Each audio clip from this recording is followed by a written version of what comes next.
Hello everyone, we are from Group 4 and we are going to present about principles and strategic components of material development. Next slide, please.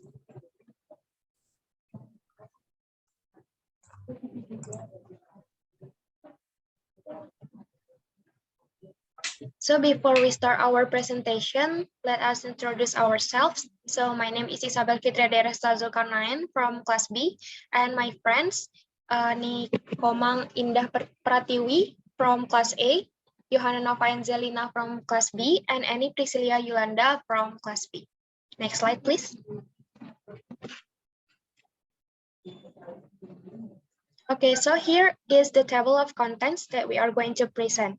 There are introduction, principles and strategic components, and also conclusion. Next slide, please.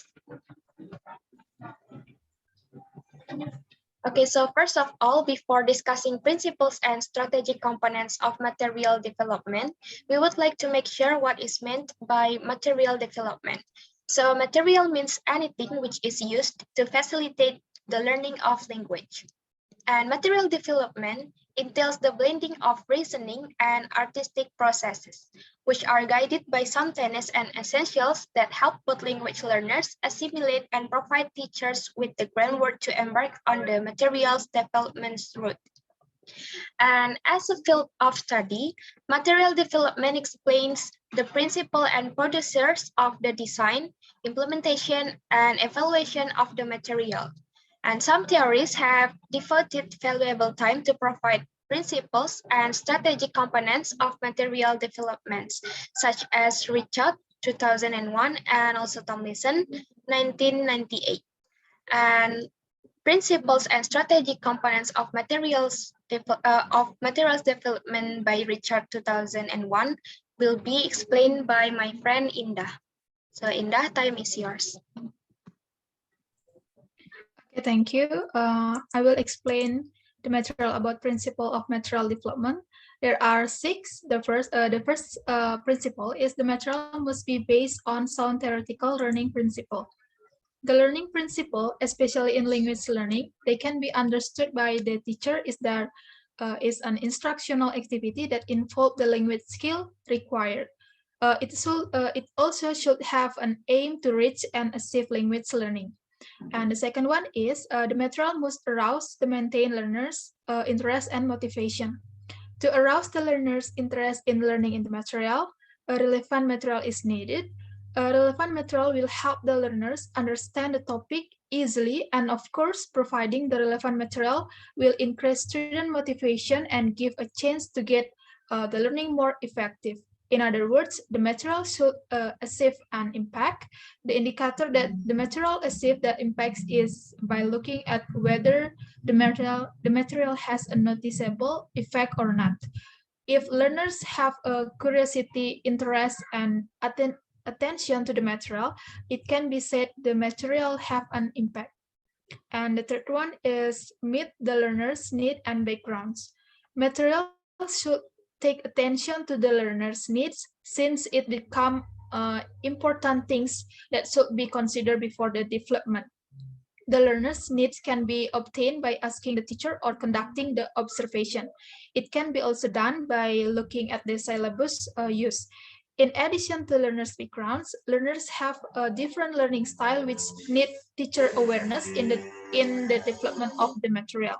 The learning style here include visual, audio, kinesthetics, etc. In this case, one student may have a visual learning style in which they are prepared to see the content material to listen to the material. Furthermore, the student may have an auditory learning style in which they are preferred to listen to the material to see the object or do something. On the other hand, some students may have kinesthetic learning style in which they are preferred to do something cyclically to listen or see the material. And fourth is provide example of language use. A good material should give many examples of language use. Learners will get the ease of learning language if they are given more example of the use of the language which relevant to their life. The example can be in form of text and illustration which closely happen around the learner's life. Fifth is provide meaningful activity. Meaningful activities mean that the activities will give learners a real experience in using the language so that they can get the meaning of learning the language. The activities may come from the instruction and tasks that require students to do something cyclically by using the context of language use. The material should not be only explained without considering the activities the learning can do. And the last one is provide opportunities for authentic language use. According to Tomlinson 2010, the material should expose the learners to language in authentic use. It can be made by providing instruction or advice that lead to the exposure of the language and by providing a spoken and written text include in the materials. Giving many opportunity to students will give them much experience to see and know in what condition the language is used. The language used here should be authentic, which learner might often find in their daily life. So that's all from me. And next material will be presented by my friends.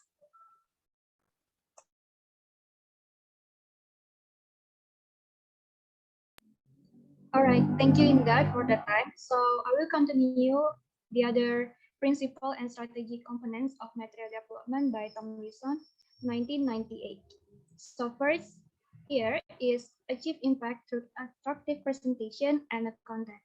It is means the teacher must provide the attractive presentation by giving meaningful activities and then by giving a novel and then quality presentation in the class. Second is help learners feel at ease. It means the teacher must provide a learning that can make the students more relaxed and comfortable in the learning. And then number three is help learners develop self-confidence. So it is means in the learning environment, the teacher must build confidence in students. And then number four is be perceived as relevant and useful by learners. It means the teacher must provide a useful and meaningful content in learning. And then number five is facilitated student self-investment. So it means the learner in making efficient use of the resources to facilitate the self-learning. And then number six is attain readiness to learners. So as asserted by Crescent in article of material development, there is a need for rotely turned input since it features what the learners are already familiar with, but that also contains the potential for acquiring other elements of the input which each learner might or might not be ready to learn. And then number seven is draw learners' conscious or subconscious attention to linguistic features. It means the learners become aware of a gap between a particular target language. So, as suggested by Salegar, it will be useful for learners to notice the gap between output and input facilitates the acquisition process. And then number eight,